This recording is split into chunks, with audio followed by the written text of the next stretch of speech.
Today, I am going to give you 10 ways to lose fat. Yes, fat. Not weight, but fat.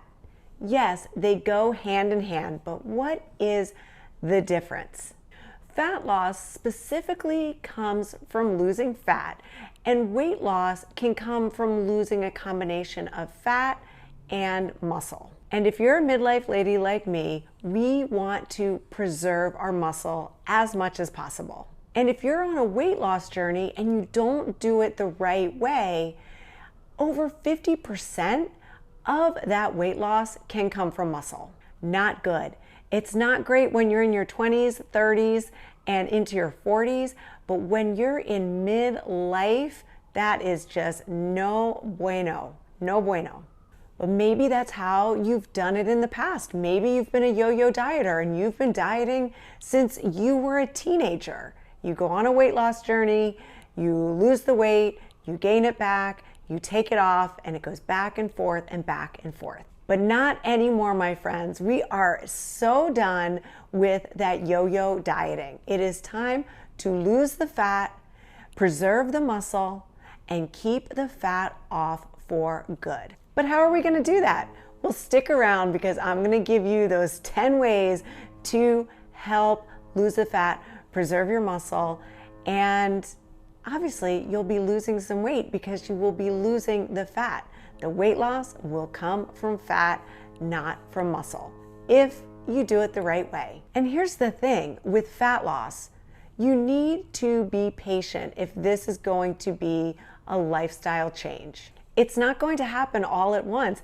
And I actually, with the 10 tips I'm going to give you, I'm going to recommend just implementing 1 or 2 a week. But I know that's hard. You want it to come off quick and you just want to get the ball rolling and say bye-bye to that fat. But let's lose it slowly so that you lose it for a lifetime. Welcome to Boom 50 Fitness. My name's Regan and this is your channel for all things health and fitness in your 50s and beyond. So if I wanted to lose 5, 10, 15, 20 plus pounds the right way, these are the ways I would do it. I was working on a research paper the other day and came up with something that is going to check off the first 5 tips on this list. And I decided to call it 30 to the power of 5. But what is 30 to the power of 5? Well, 1, it's to eat 30 grams of protein at every meal. 2 is to eat less than 30 grams of carbohydrates at each meal. Number 3 is to get 30 grams of fiber every single day. Number 4 is to strength train for 30 minutes at least 3 times a week. And number 5 is to walk for 30 minutes 2 times a day, or in the very least, get 10,000 steps every single day. But who am I to tell you how to lose fat? Well, my degree is in exercise physiology, and I am currently in a program to become a certified nutritionist, as well as a master's program in health sciences and nutrition. But even though I just listed off the first 5 things that we're going to take a deeper dive into, don't turn off this video. Although if you only do the first 5 things, you will lose fat. But maybe you're already doing those 5 things and you've hit a plateau. Well, stick around because the last 5 will help you get past that plateau. And maybe after the 10, you'll get a bonus. I'm sure I'll come up with a bonus somewhere along the way. All right, so let's get started. Number 1. Number 1 is getting enough protein. This is so important. And most women do not take in enough protein on a daily basis. So already, right off the bat, we're not taking anything away. We're actually adding in more protein because chances are you're not eating enough. But how does protein help you maintain or even lose fat? Protein is extremely satiating, which means you will feel full for a longer period of time. And this is because protein takes longer to digest than other nutrients. So basically, if you don't eat enough protein, you are probably going to take in more calories at other meals. And the other really important thing that protein does is it helps preserve lean muscle mass. Protein helps build muscle. So as you're shedding the weight, specifically the fat, you will preserve your muscle as you shed the fat, which means your weight loss will be coming from fat instead of muscle. Ladies, we need to keep your muscle. And protein actually burns more calories just going through the digestion process. Yes, it's called the thermic effect of food. So just by eating protein alone, you're going to burn more calories than if you were eating carbs. And on a high protein diet, your body will actually store less fat. Your body processes the three main macronutrients, protein, carbohydrates, and fat, in different ways. And protein is much more difficult to store as fat than carbohydrates or fat. So on a high protein diet, you will store less fat. Okay, so number 1 was eat 30 grams of protein at each meal. And moving on to number 2, it's eat less than 30 grams of carbohydrates at each meal. And no, I am not going to hate on carbohydrates. I love carbohydrates. But there are certain carbohydrates that are better than others when it comes to losing fat specifically. The ones that I love are called the slow carbohydrates. But what are the slow carbohydrates? Well, they are the fruits and the vegetables. When it comes to fruits, the ones you want to reach for are the berries, the strawberries, blueberries, blackberries, raspberries, those kind of fruits.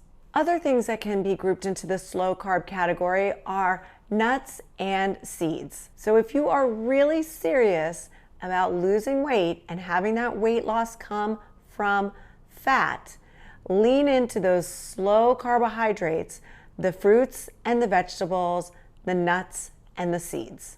You know what you're leaning into. What are we leaning away from? Well, we're leaning away from the breads and the pastas and the rice. You know I'm the type of coach that doesn't like to take things away from you. So I'm not going to take away your carbs, but I want your carbs to come from what I mentioned, the fruits, and specifically the berries, the veggies, and things like nuts and seeds. So our less than 30 grams of carbohydrates at each meal are going to come from berries, which are high in antioxidants, vegetables, a small servings of nuts and seeds, and you could even add in something like quinoa that has a decent amount of protein in it. And for now, because you are taking this so seriously, we are going to stay away from the breads and the pastas and the rices, those kind of things. And then once you reach your fat loss goal, those kind of things can be added back in very slowly. And why do you want to stay away from those types of foods on a fat loss journey? Well, because they will raise your insulin levels. And it's not that veg and berries won't raise your insulin levels, but those kind of things won't elevate your glucose levels too high. Glucose is stored in the liver and the muscles, and the rest of it gets stored as body fat. I just turned the camera a little bit so you can catch a little glimpse of cute Fiona. Do you see her? She's all camouflaged in there. She loves all these pillows. Okay, number 3, let's move on. We want to get 30 grams of fiber every single day. So that's number 3. So we're at 30 grams of protein at every meal, less than 30 grams of carbohydrates at every meal, and 30 grams of fiber a day. I feel like fiber is one of those really important nutrients that is often overlooked. So just like protein, fiber can help you feel full, but it also feeds your friendly gut bacteria. Soluble fiber, which is a type of fiber that helps you feel full, has also been shown to help decrease belly fat. But what foods are high in fiber? Well, those slow carbohydrates, specifically vegetables.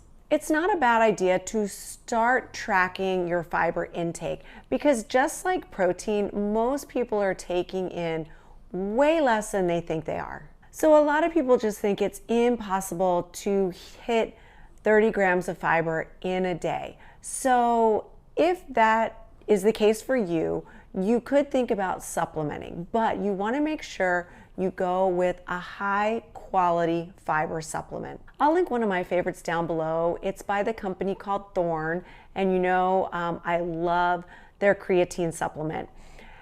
The other thing you want to do with fiber is if you decide to take a supplement, you want to ease in slowly. If it says to take 1 scoop and that adds 5 grams of fiber, maybe start with half a scoop and make sure that your tummy can take it.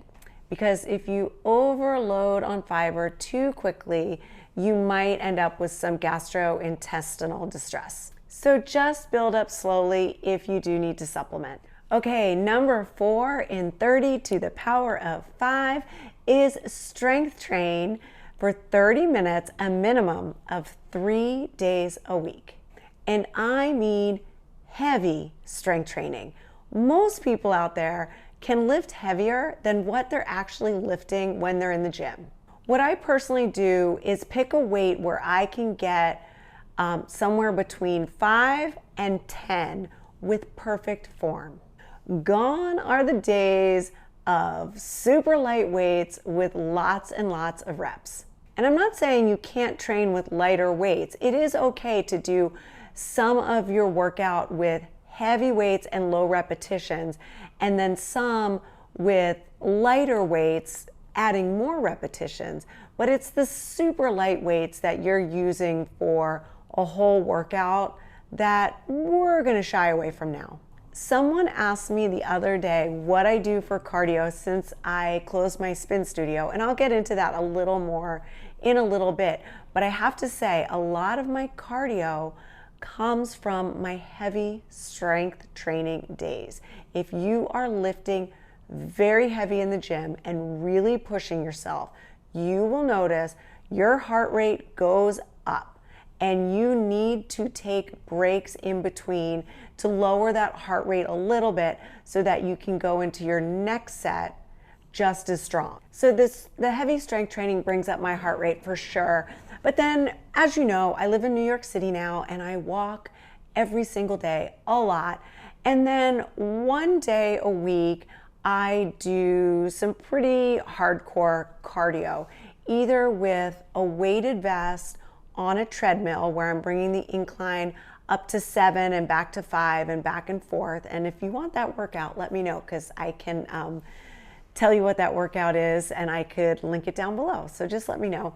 And so I do that once a week, or I hop on the Peloton bike that's down in the gym. And both those workouts are usually about 30 minutes. So the strength training, you've got to do it. 30 minutes of strength training at least 3 days a week. So remember, you've got to build the muscle to burn the fat.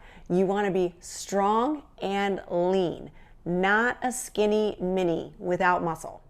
Okay, number 5 in 30 to the power of 5 is to walk 2 times a day for 30 minutes. For 30 minutes each time. And 30 minutes 2 times a day is very, very doable. And maybe already you're getting 10,000 steps a day, but you're doing it all at once. And that's great. I don't want you to stop doing that. But even better is if you can break it up and go for walks after meals. So at least after 2 of your meals, go for walks, because what that will do is help lower your insulin levels. So steps and a lot of movement is a place where I see a lot of people fall short. So if you want to even break it up into 4 15-minute walks, you can do it that way, but just always get your steps in. Try to walk after every single meal and you will notice a difference in your body composition. This might be the one thing that really gets you through your plateau. If you have hit a plateau and you're doing everything that I've already mentioned, but you're not moving enough, start moving more. All right, let's move on to 6 through 10. Some of these might surprise you. Number 6 is ditch the scale. I love this one because I have watched the scale make people go bonkers, cuckoo, nuts, Crazy.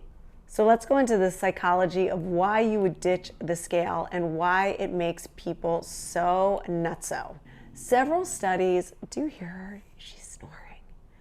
Several studies have shown that people who hop on a scale once a week or more have higher levels of anxiety, depression, and lower self-esteem. And listen to this crazy study. There have been several of them. People who get on the scale and actually lose weight tend to have a higher body dissatisfaction rate. What? You would think it would be the opposite, but it's not. And here's another study. Frequent weigh-ins lead to future weight gain. And as a personal trainer, I have seen this with friends and family and clients where they will get really down on themselves if they see the number on the scale go up. I've also witnessed a lot of friends, families, clients losing weight, hitting a certain number on the scale, feeling like they've reached their goal weight, and then a few weeks later starting to gain that weight back. So I would love to see you just give that scale a big boot, but you've got to know yourself. If you are not going to give up the scale, know how you are going to feel whatever that number on the scale says. But you've got to be really, really honest with yourself. So I think you should just ditch that scale altogether. And one of the reasons is it just measures your whole mass. It doesn't determine what is coming. It doesn't do anything with your body composition. You don't know what's coming from fat and what's coming from muscle. But what I've been telling a lot of clients and friends lately is instead of weighing yourself, find out what your actual body composition is. And the best way to do that is with a DEXA scan. This is the best place to determine your baseline. And if you are on any of the weight loss medications, Ozempic, Wegovy, you know all of them out there, if you're on one of those to help you lose weight, this is a must. I hope that wherever you're getting your prescription from, they are also encouraging you to get a DEXA scan. Hopefully they do it right there in office, and hopefully they're doing it quarterly so that you know you're not losing muscle on your weight loss journey. All right, so ditch the scale, go get yourself a DEXA scan, and let's move on to number 7. Number 7 is drink apple cider vinegar. This is something, she's really tired. This is something I do every single day. It doesn't taste that great, but it's really, really good for you. And if you're on a weight loss journey, this can really help. Why everyone doesn't do this, I don't know. Speaking of Ozempic, apple cider vinegar is like nature's Ozempic. And I am not on a weight loss journey, but it is so good for you that I drink it every single day. I think one of the reasons people don't drink it, or they drink it for a little and then they give it up, is because it tastes awful, but you don't have to love everything you put in your body. Just knock it back. I love pretty much everything I put into my body, but my liquid longevity, which has the apple cider vinegar in it, I will link that video right up here for you to take a look at. I don't love it. My protein drink to make sure I get enough protein in a day, I don't love that too, but both of those things, I knock them back every single day. So that is a great bonus tip. You don't have to love everything you put into your body. And I love food and I love to eat, and most of the things that I put into my body I really truly love, and I feel like my body craves those things. I did give up sugar not too long ago. I will link that video down below. And so now the great thing about that, giving up sugar, is when I do eat maybe a few grapes or some berries, it's like bam, explosion in my mouth. It tastes so good. I'm not saying I'm not going to eat half a cupcake every now and then, or a few bites of a brownie or some ice cream. But for the most part, I did give up the sugar completely for 30 days because it was a little test. I wanted to see if I could do it. I did it and just have never looked back. But I digress. Let's talk about ACV, apple cider vinegar. If you want a lot more details on apple cider vinegar, I will link down below a whole video that I did on it. But if you've never even heard of apple cider vinegar, let me just give you a brief introduction. Besides the fact that it's super high in healthful substances, it can kill harmful bacteria, helps lower blood sugar levels, it also aids in weight loss. And like protein and fiber, it can help you feel more satiated, that feeling of fullness. Besides satiety, it's the lowering of blood sugar and the reduction of insulin that can help your body lose weight. So take apple cider vinegar every single day, and if you are really serious about losing fat, you could add it in a couple times a day before a couple meals. Okay, number 8, you probably knew this one was coming. Drink more water. Many people mistake dehydration for hunger. So if you drink more water, it can help suppress your appetite. It can also help boost your metabolism.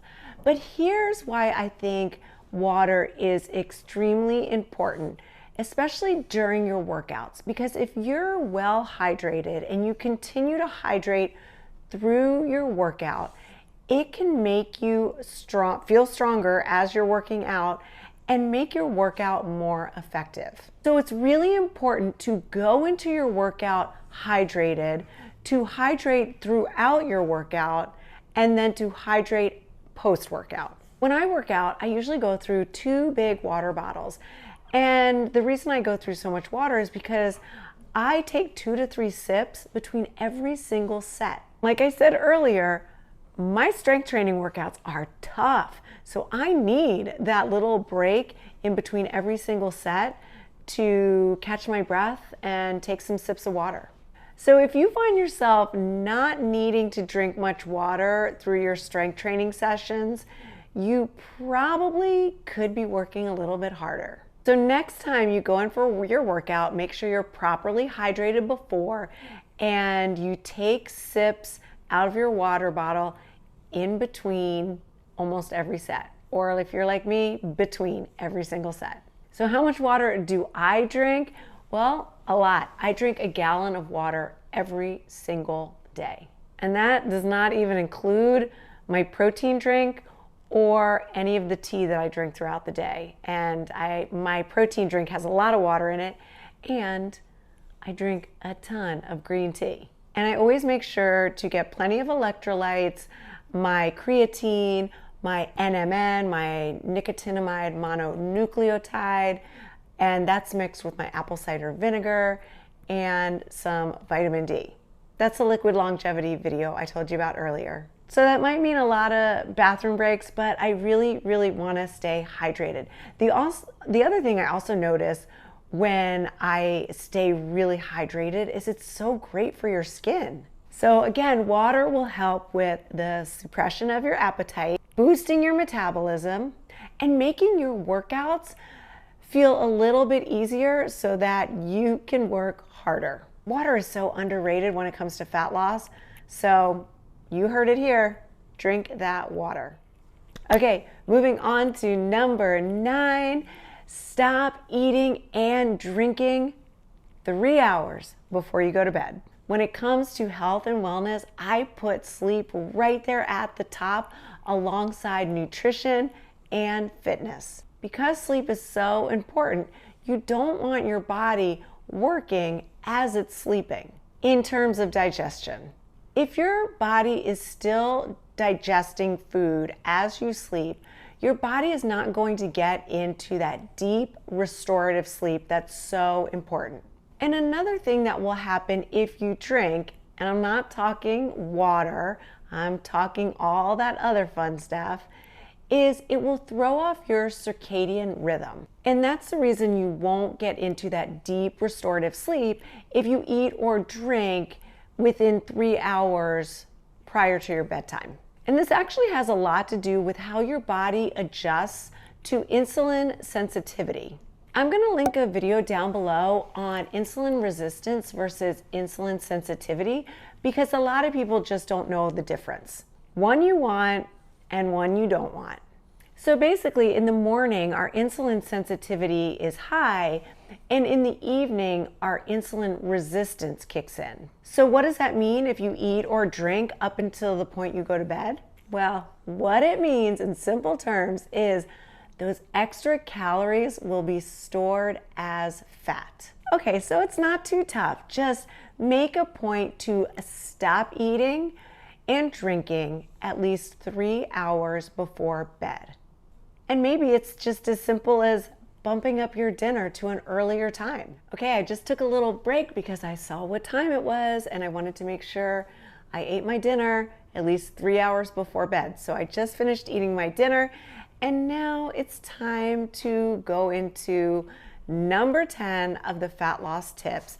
And number 10 is getting good quality sleep. So number 9 just leads right into number 10. We talked about sleep in number 9 and the importance of it and why we are stopping eating and drinking 3 hours before bed. And now let's talk about the actual sleep. I'm going to say this again because I can't overemphasize how important sleep is. It is right up there. It is equal to your nutrition and your fitness when it comes to fat loss. And when it comes down to just all around a healthy lifestyle.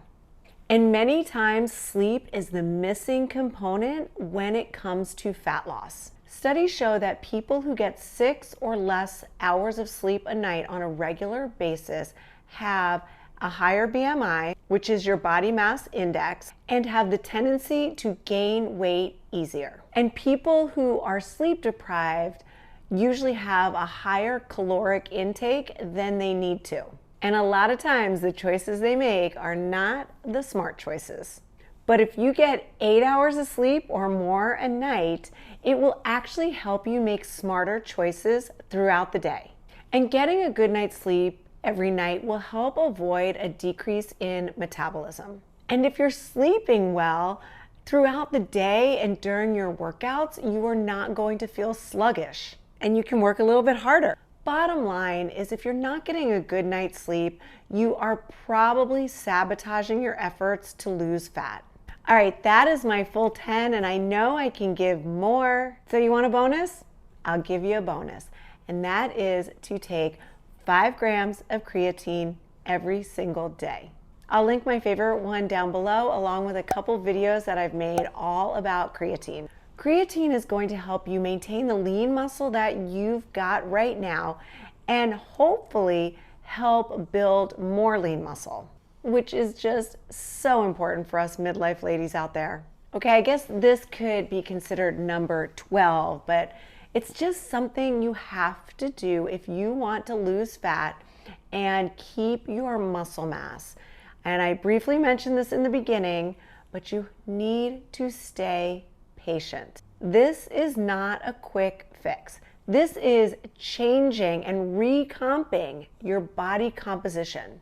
We're losing fat, not muscle, if we do it this way. So let's get all these steps in place and you can start 1 or 2 of these tips today. And maybe you think you're doing everything right, but I bet there's 1 or 2 out of the 12 that I have given you that you're not doing. Implement those and see what happens. No more yo-yo dieting, because when you lose that muscle, which you will lose if you're just on a weight loss journey and you're doing it the old-fashioned way by counting calories and doing more cardio, you will lose that muscle. And at our age, in midlife, it is so much harder to get it back, to rebuild that muscle. You guys know one of my favorite sayings is, your diet did not work if you have to keep going back to it. So if you have been yo-yo dieting for a good portion of your life, there's a really great chance that you have slowed down your metabolism. You have messed with that metabolism. Let's get that metabolism back on track. I'm so excited for you out there. We're going to change your body composition and we're going to turn you into a fat burning machine. Just follow these steps. I know you can do it and you're just going to get her done. Okay, I could talk about this stuff all day long, and I am going back to school, so you don't need to, and I'm going to keep teaching you more and more healthy tips and tricks so you can be the best that you can be and the healthiest that you can be for the rest of your life. Thank you so much for joining me today. My name's Regan. This is Boom 50 Fitness, your new BFF. If you liked this video, don't forget to give it a thumbs up, smash that subscribe button, ring that notification bell, and that way you'll be the first to know when my next video drops. I will see you guys next time I see you. Goodbye.